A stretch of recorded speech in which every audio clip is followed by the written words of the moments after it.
So, Bobby, was the weather down in Texas any better? What? Oh, I'm sorry. I was doing a selfie. Yes, it was great down there. I learned a great new joke. Yeah? Let's hear it. Why did the panda cross the road?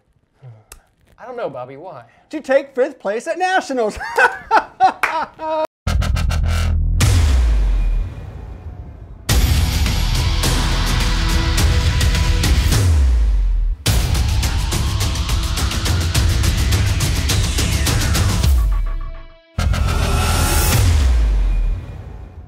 Hi, this is Gravel. My name is Bobby Thompson, the casual cyclist. And next to me this week is...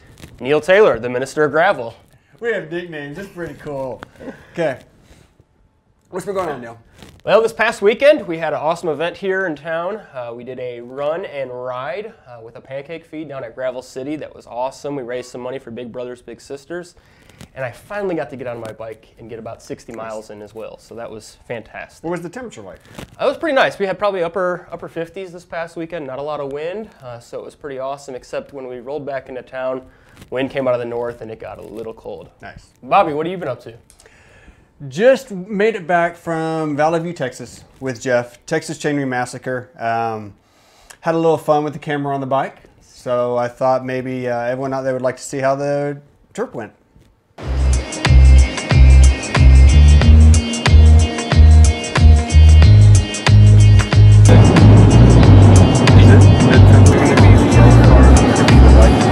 Knock, knock. Who's there? Orange. Orange who? Orange, you glad we're going to Texas? Yes.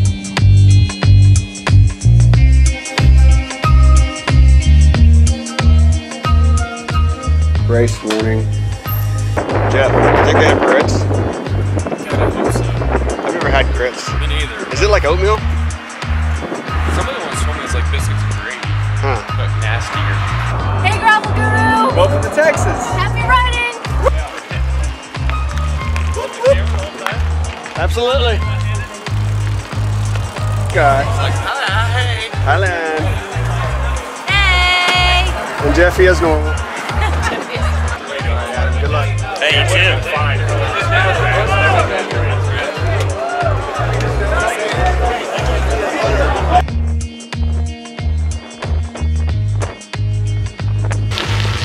Almost to the first checkpoint. We're coming up here real close.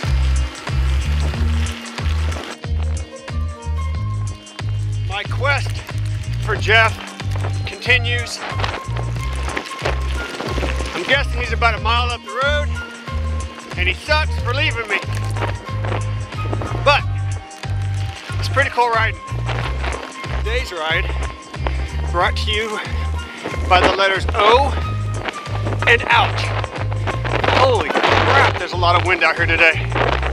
Look, Texas, trees, windbreak. You need more trees, Texas. Please. We are 3 miles out. I'm pretty sure my gravel is about to end. We come in on pavement, a little small side highway. Looks like that's what we're getting close to up here. So, never found Jeffy. He better have a beer waiting on me. There's a lot of wind. It was a good day. Yay! See, that's Jeff. Jeff is an asshole. Jeff left me in the wind all day long by myself. Where were you, Bobby? Bye, Jeff. I found Jeff. He beat me by 9 minutes. Peanut butter! He put peanut butter on his waffle for breakfast. I did not. We were pretty certain that was a deciding factor. So, Bobby, tell me about that podium. So I did miss the overall podium, and I did slightly miss the age podium, but as always, I made the zebra cake podium. Which is really what with my matters. friends from Cantu, John and Vinny. So yeah, it was kind of funny. We actually took a picture of us eating zebra cakes, you know, with a podium shot, and I just realized that we were actually standing appropriately. John kicked our butts, then I came in, and then Vinny came in just after me. So yeah, it was actually a nice little podium shot. Had fun the whole day. You know, Jeff and I, as we always do, said we're going to stay together. And as always happens, within 20 miles, Jeff hopped on another wheel and left me to suffer by myself in the wind. So So the rest of the day was chasing Jeff. Oh, sounds like a good time. It was, it was a lot of fun. So, and your first road trip of the year is always a blast. So, love taking the road trips and seeing what kind of junk food you can find along the way. Awesome. So, fried pies are awesome. While I was gone, looks like I was talking to Matt, and he had a chance to talk with our friend Amanda Nauman. Is that correct? Okay, so we're going to roll into a video from Amanda. Amanda, thanks for coming on the show today with us. Thanks for having me, Matt.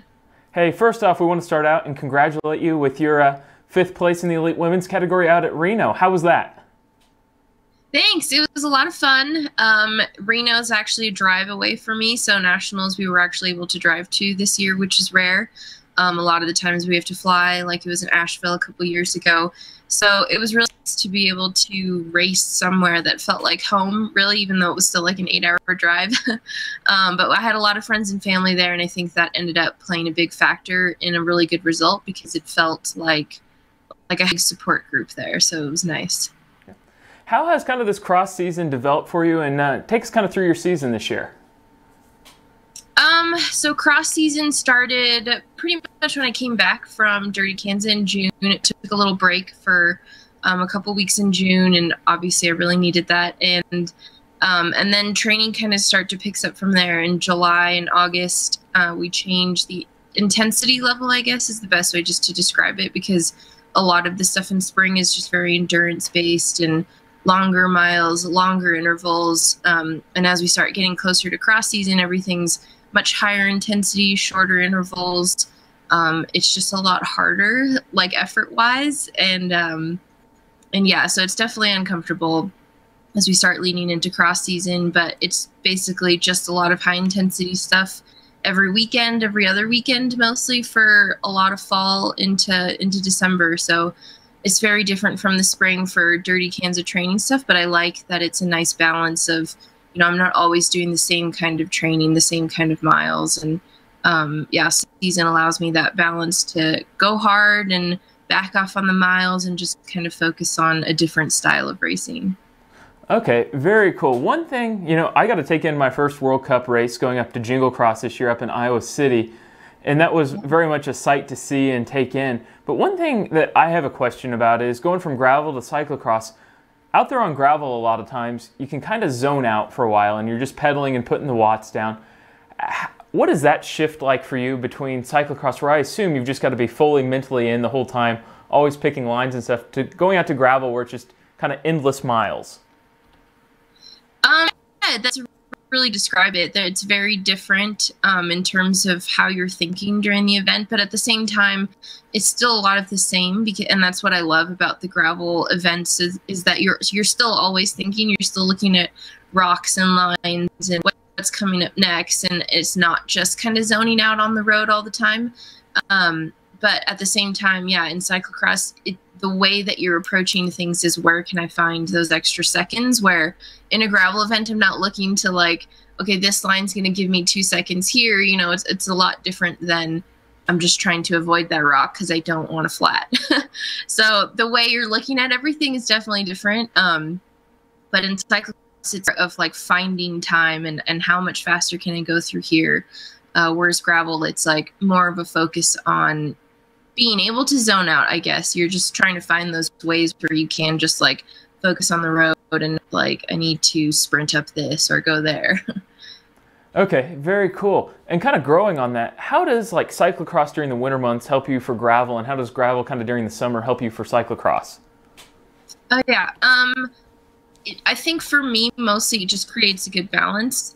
Yeah, the two training styles complement each other in that I'm not doing the same thing for 11 months out of the year. But it's also good for me because I was a swimmer growing up. The long, monotonous training is kind of something that I enjoy because I was used to just staring at the black line at the bottom of a pool for so long, all the way through college. That same thing for me when I'm out on a gravel road and just training and looking out into nothing. It's like, it brings me back to that. And that's something that I really love, is just being able to go out there and go hard for like a really long time and just zone out.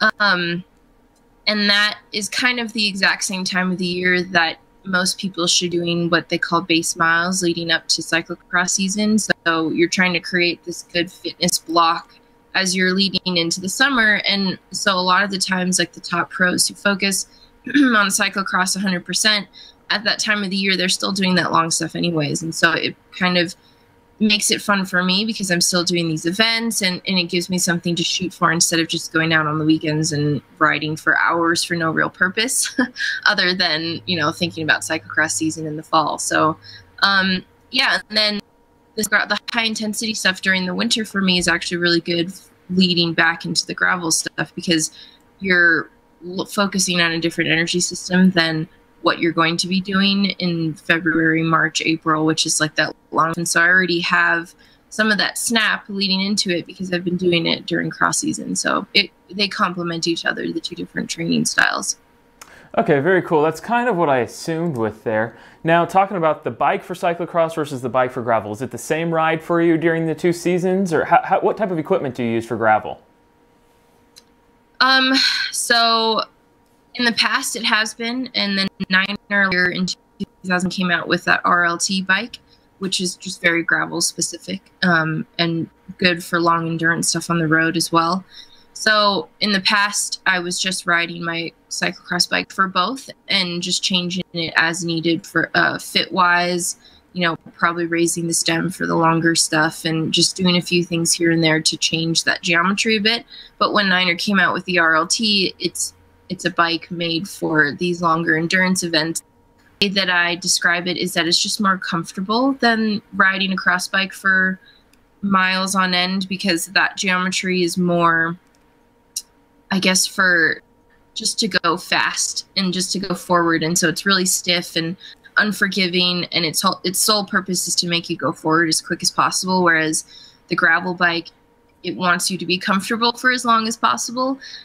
So it turns a little bit slower and it has different handling, but in the long run, it's more comfortable for that. And I think the other difference, obviously, is tire choice, and then gearing is obviously going to change. That changes throughout cross season, let alone just from gravel to that stuff. So yeah, 1x, 2x, I have the option to do both based on events and courses, and then tire choice really is the other big difference. But yeah.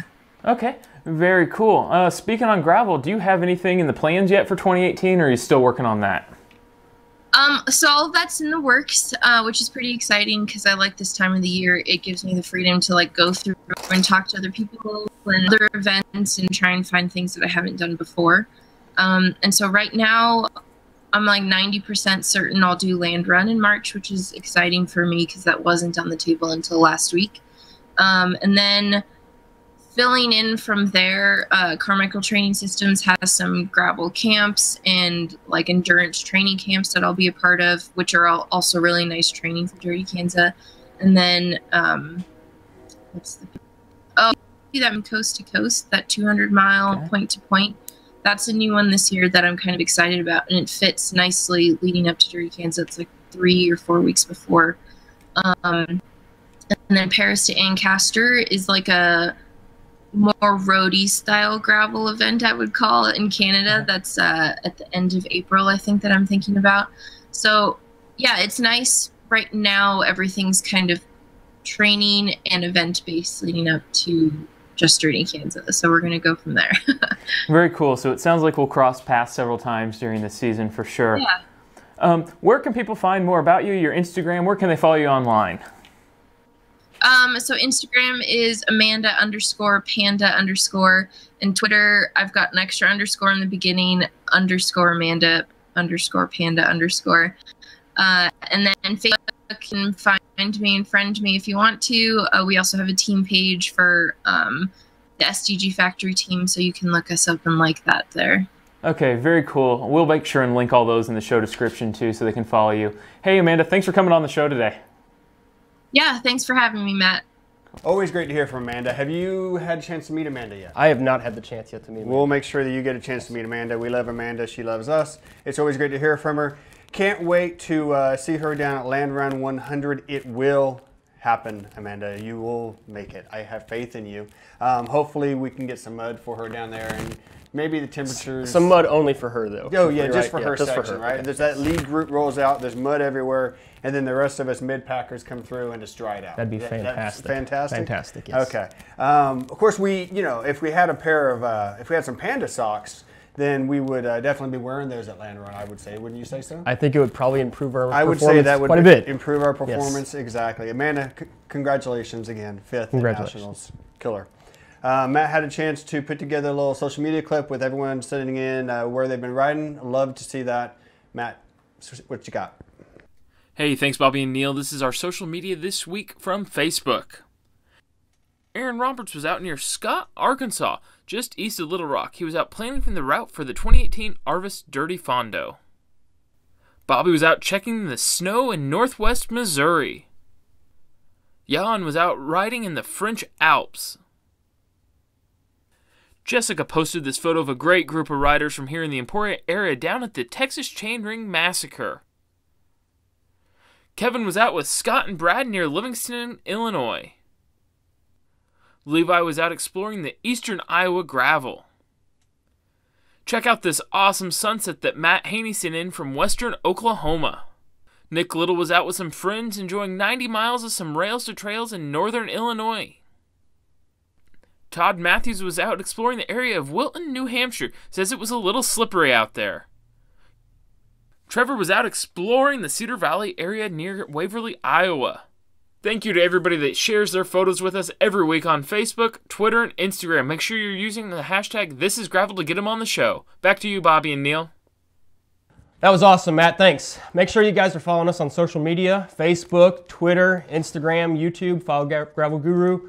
Of course, you can also follow me, Minister of Gravel, on Instagram or Facebook, or Casual Cyclist. The Casual Cyclist. And I think there's some underscores there on Instagram. Love you. Bye. Love you guys.